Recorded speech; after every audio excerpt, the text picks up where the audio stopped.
te remercie de nous recevoir, C'est un nous plaisir. accordant de ton temps avec Charlotte ici présent et moi-même. Donc, ton film est proposé lors du festival Cinémania. Et la première question à laquelle je pensais, c'était pourquoi produire un film sur la guerre d'Algérie? Ben, écoute, c'est pas un énième film sur la guerre d'Algérie. Je sais qu'en Algérie, on a du mal, avec les films sur la guerre d'Algérie. La toile de fond est la guerre d'Algérie, sinon ça reste un film universel sur la domination de l'homme et sur la colonisation en général, qu'elle soit du passé ou qu'elle soit du présent, qu'elle concerne le présent. Il y a plusieurs formes de colonisation, il y a plusieurs formes de... On a vu ce qui s'est passé en Irak, ce qui se passe en Syrie aujourd'hui, ce qui s'est passé en Afghanistan. Les raisons sont toujours les mêmes, elles sont essentiellement économiques. Donc, c'est pas un film sur la guerre d'Algérie, c'est surtout la justification de ces trois personnages. Donc, pourquoi et pour quelles raisons on décide d'aliéner un peuple, de dominer un peuple, ou de vouloir vendre une image qui correspond à une certaine civilisation et pas à une autre. Je pense que la France était le pays, ce qu'on appelle des Lumières, mais ça a été aussi le pays des ténèbres. Donc le témoignage, c'est la colonisation française en Algérie. Je voulais savoir en combien de temps s'est fait le film ou le tournage? Alors, le film dans sa globalité, sachant qu'en Algérie, il n'y a pas de production réellement dite privée, donc c'est en général un cinéma à l'origine d'État, qui est toujours resté tel quel, sauf qu'avant, bon, on arrivait, nous, à monter des coproductions. Ça a été très compliqué, vu la situation politique mondiale, vu la montée des extrêmes. Donc, il y a un peu l'isolation des pays des nôtres. Et donc, on a dû trouver des financements à la fois qu'en Algérie, et à 80% des financements qui sont des financements gouvernementaux. Du genre? Alors, il y a eu une partie qui a été le FDATIC, une partie qui a été un financement d'investissement et non de subvention de l'État algérien directement, c'est-à-dire que l'État est propriétaire, et ça, on a tenu à ce que l'État soit propriétaire et non subventionner le film, donc il garde l'ensemble des recettes du film. Cependant, nous sommes producteurs délégués, nous avons managé le budget nous-mêmes. Voilà, nous avons pris la responsabilité du final cut. Le film a été présenté déjà il y a quelques mois. Est-ce que vous pouvez parler de justement tout son parcours? Ben, le parcours, il a été comme le reste, c'est-à-dire qu'on a eu la promesse du financement en 2009, sachant que Mohamed Lagdarmina n'a pas tourné pendant 28 ans. Il y a eu la décennie noire, il y a aussi le fait que le cinéma indépendant est aujourd'hui très compliqué de monter des films. L'accès à la distribution est très compliqué en Europe, sachant que la base de notre cinéma, ça reste quand même commercialement la France et les pays francophones. Donc, si tu veux, il a été compliqué pour nous de faire le film, à la fois pour des raisons financières, mais une fois que les raisons financières étaient résolues, il y a eu des raisons extra-financières qui sont dues à des forces, ce que j'appelle les forces occultes aujourd'hui, qui ne sont pas intéressés par la culture, qui ne sont pas intéressés par émanciper intellectuellement nos jeunes, parce qu'on a peur d'une liberté de pensée, on a peur d'une... Et puis ça n'intéresse pas les gens sont intéressés par la bouffe, s'habiller, l'importation, sauf que c'est pas comme ça qu'on construit un pays. Donc je voulais savoir, est-ce que tu pouvais nous parler de l'absence cinématographique de ton père pendant toutes ces années? Ben, ce qui se passe, c'est que d'abord, entre chaque film, il a toujours eu des périodes de minimum 5 à 7 ans. C'est un bédouin d'origine, donc, et ce je vais appeler le bédouinisme, on le porte en soi ou on l'a pas. Nous, on peut être de double nationalité, ma mère est française.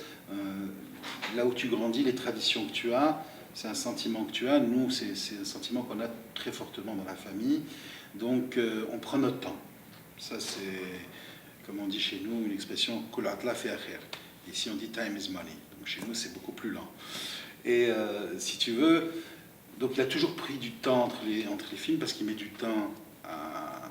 Je ne vais pas dire c'est un paresseux, je dis il prend son temps, il prend le temps de vivre déjà.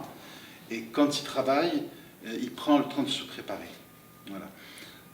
En l'occurrence, sur le dernier film, il y a quand même 28 ans qui se sont passés, qui sont dus donc, à ce côté un peu, les quelques premières années après la dernière image, à ce côté un peu bédouin.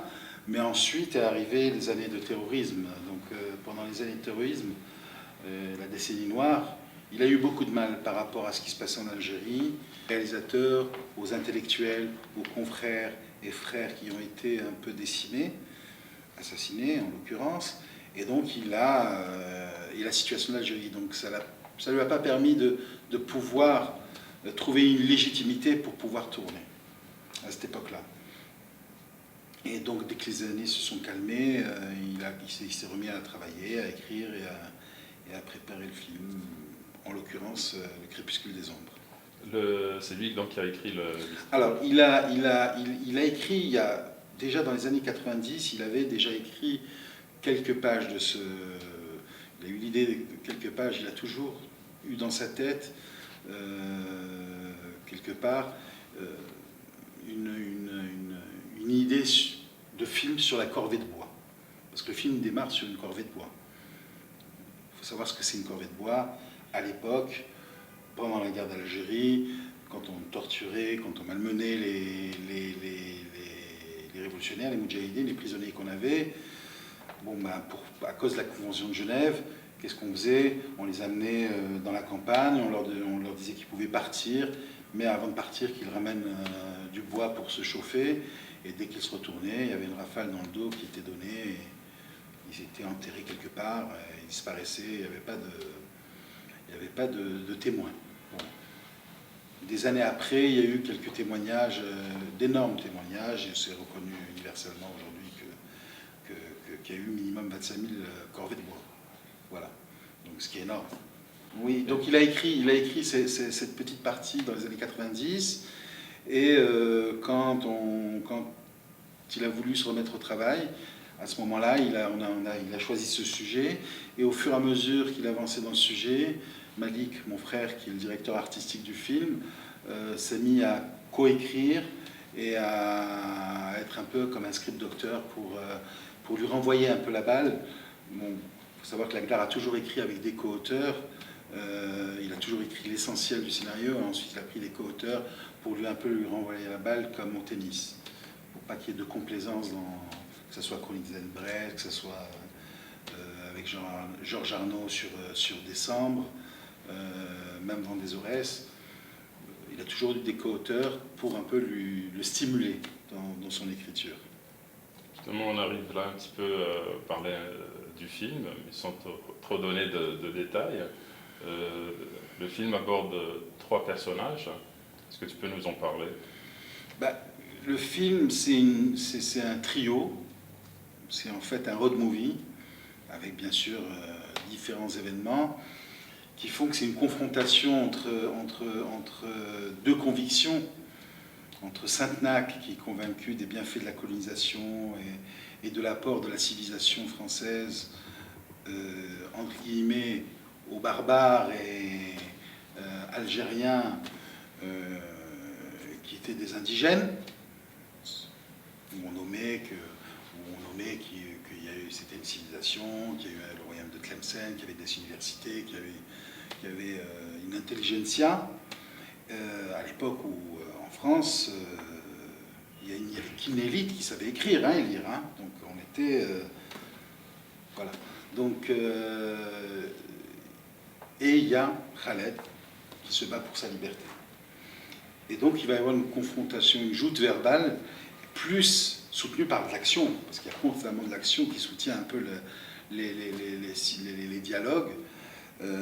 Et il y a un 3e personnage qui va être un peu le modérateur des certitudes de chacun, qui est Lambert, qui est un humaniste, un objecteur de conscience, et qui, lui, pour les raisons que je viens de citer, va faire démarrer le film au cours d'une corvée de bois qui va mal tourner.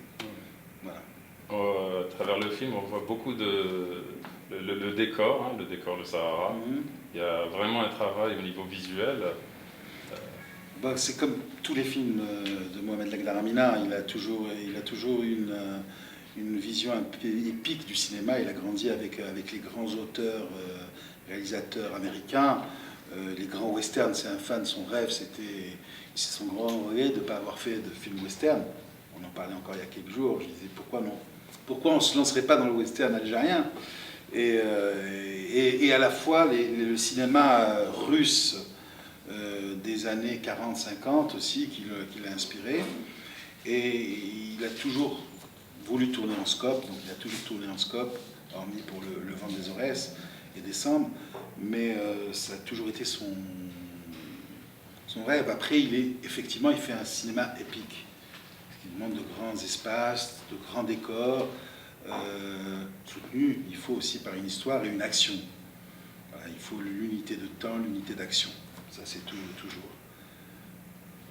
Est-ce que, peut-être quelques dernières questions, est-ce qu'on est condamné à parler de guerre ou à prendre... Non, pas du tout. Moi, ça ne gêne pas. Quand je vois le film, je le vois comme spectateur.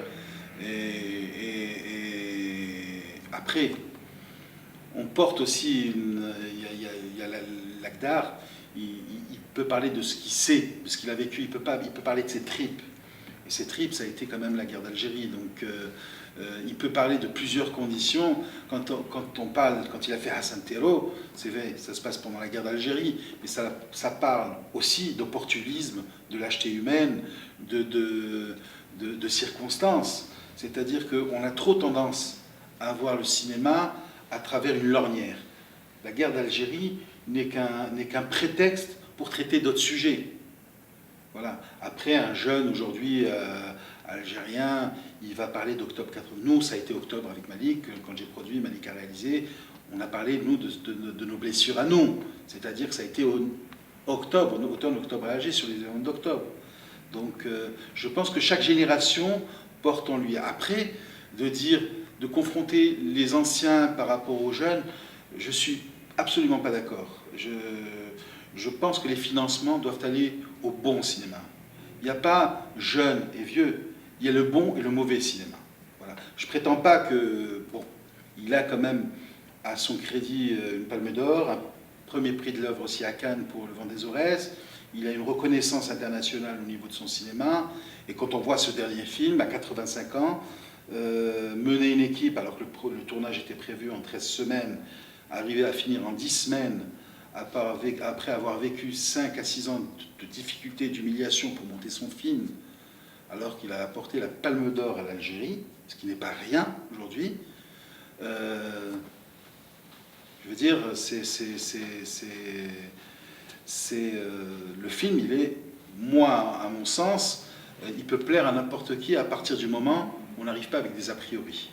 Le fait que le film soit présagé pour être nommé aux Oscars en langue étrangère. Pour l'instant, il est sélectionné pour les Oscars. Donc, après, c'est bon signe. C'est bon signe, mais c'est compliqué. Il faut savoir que les Oscars, comment ça se passe, c'est que dans un premier temps, vous êtes sélectionné, ça c'est facile, c'est un pays qui vous présente. Mais le plus dur, c'est après d'être shortlisté parmi les 5.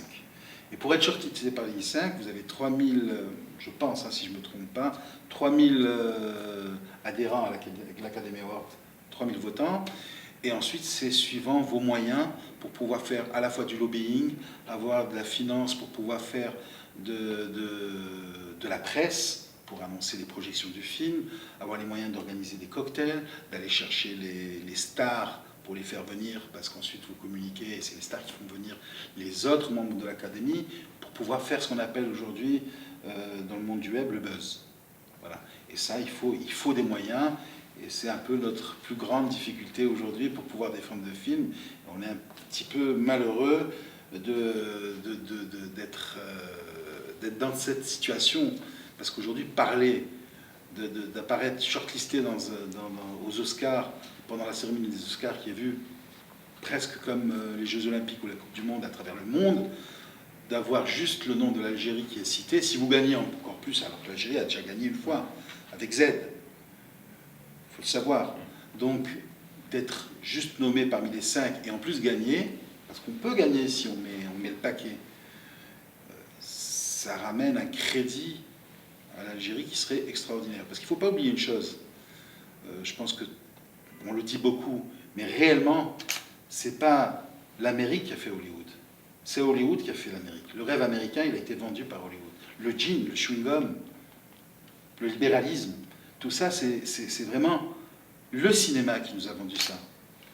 Et la force de l'image, je pense qu'en Algérie, on n'en a pas encore conscience. Peut-être là, c'est l'occasion. Je m'aperçois qu'au Moyen-Orient, en Turquie, dans les pays émergents, etc., on a totalement pris conscience du pouvoir de l'image, et qu'à ce niveau-là, nous, en Algérie, on est vraiment, vraiment à la traîne, malheureusement. Et pourtant, des jeunes qui ont de la compétence, l'envie, l'ambition, il y en a... je vais juste parler d'une anecdote qui est importante, très, très importante. Sur le film, on s'est retrouvé en fin de film, avec un budget très court. Il manquait beaucoup d'argent parce qu'on a fait 3 préparations.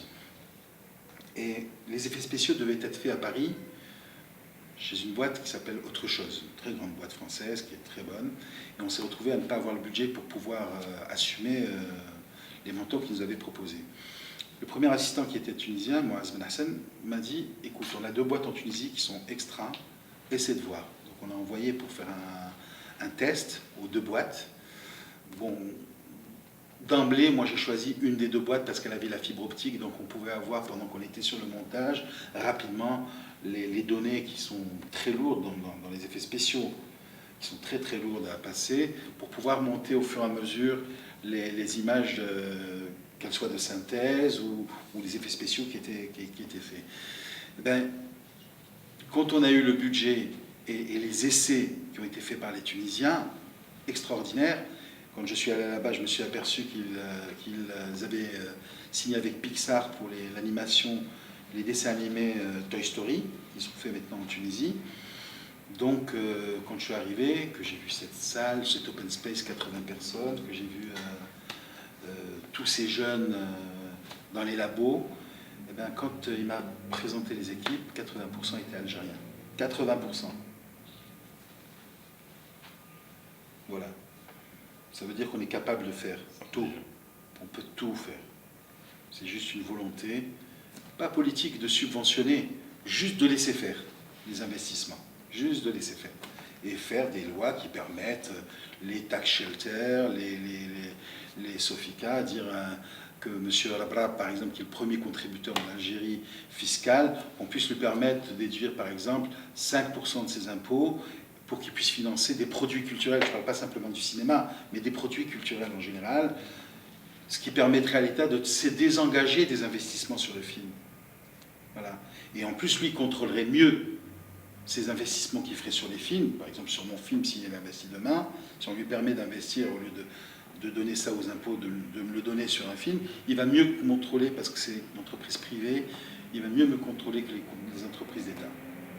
Voilà. Donc on espère tout ça, on essaie de se battre pour faire changer les choses, mais pour l'instant ça ne suit pas.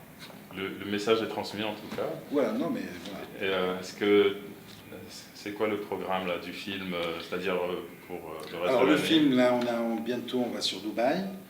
Il y a aussi, on attend pour faire le festival de Palm Springs, parce on attend la réponse d'un distributeur aux États-Unis. Il est plus facile pour nous de défendre le film aux Oscars si on a un distributeur. Et on espère aller aussi à Sundance. Voilà. C'est Voilà, on va défendre le film. On a juste un souci pour le distribuer sur notre base, c'est la France. Et sur la France, c'est très compliqué aujourd'hui de sortir un film, pas que pour nous, mais tous les films indépendants, c'est l'accès aux salles.